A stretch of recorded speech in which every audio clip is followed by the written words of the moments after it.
Amerika Serikat menyiapkan proposal baru yang bisa mengubah masa depan Gaza.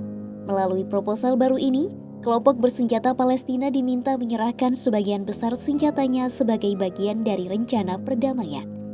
Namun, di sisi lain kelompok ini masih kekeh ingin mempertahankan senjata mereka.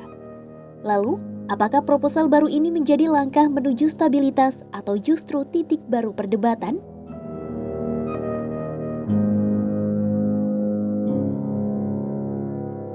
Melansir The Wall Street Journal, Washington menuntut agar Hamas menyerahkan semua senjata yang mampu menyerang Israel. Tuntutan itu berdasarkan draft proposal rencana baru Washington untuk masa depan Gaza. Tim yang menyusun proposal tersebut adalah menantu Presiden Trump Jared Kushner, utusan khusus Amerika Serikat untuk misi perdamaian Steve Witkoff, dan mantan pejabat senior PBB Nikolai Mladenov. Dalam tahap awal, Hamas kemungkinan akan diizinkan untuk menyimpan beberapa senjata ringan. Dokumen itu rencananya akan disampaikan ke Hamas dalam beberapa minggu mendatang. Para pejabat yang mengetahui informasi ini mengatakan, detail proposal itu masih bisa berubah dan draft yang berbeda mungkin masih akan muncul. Rencana ini mewakili upaya signifikan demilitarisasi kelompok bersenjata Palestina yang menjadi elemen kunci dari rencana 20 poin Trump untuk Gaza yang menjadi dasar perjanjian gencatan senjata antara Israel dan Hamas. Jika Hamas yang menjadi kekuatan Palestina paling berpengaruh di Gaza benar-benar menyerahkan sebagian besar senjatanya, maka akan menjadi terobosan dalam mengurangi monopoli kekuasaan Hamas.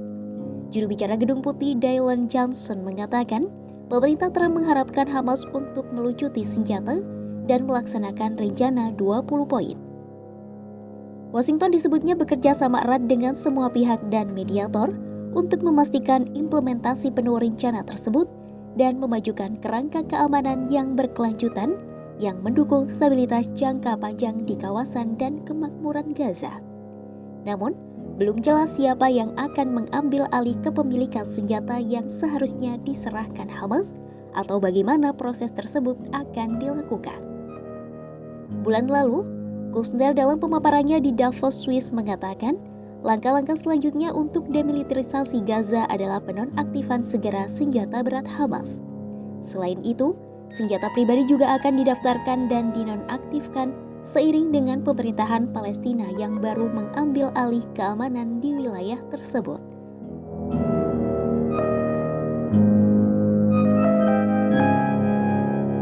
Israel kemungkinan besar tidak akan menarik pasukannya dari wilayah Gaza sebelum Hamas dan kelompok militan lainnya meletakkan senjata mereka.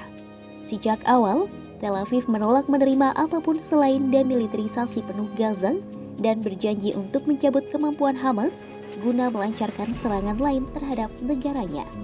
Tel Aviv juga menganggap jaringan terowongan bawah tanah Hamas yang luas di Gaza sebagai bagian dari infrastruktur militer kelompok tersebut.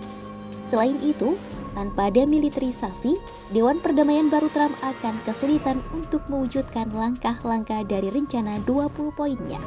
Menurut Ketua Kebijakan Israel di Rand Corporation Shira Efron, demilitarisasi adalah kunci dari segalanya. Jika hal itu tak terjadi, maka Gaza akan terbagi dua, satu dikelola Israel dan yang lain oleh Hamas atau kembali ke perang skala penuh.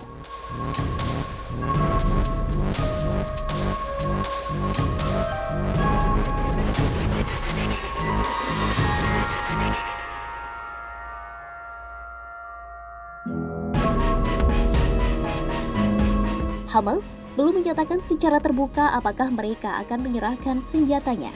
Gagasan untuk membahas pelucutan senjata telah menciptakan perpecahan dalam kelompok ini. Bagi banyak anggota Hamas, menyerahkan senjata mereka sama saja dengan menyerah karena perjuangan bersenjata melawan Israel merupakan bagian penting dari ideologi kelompok Hamas.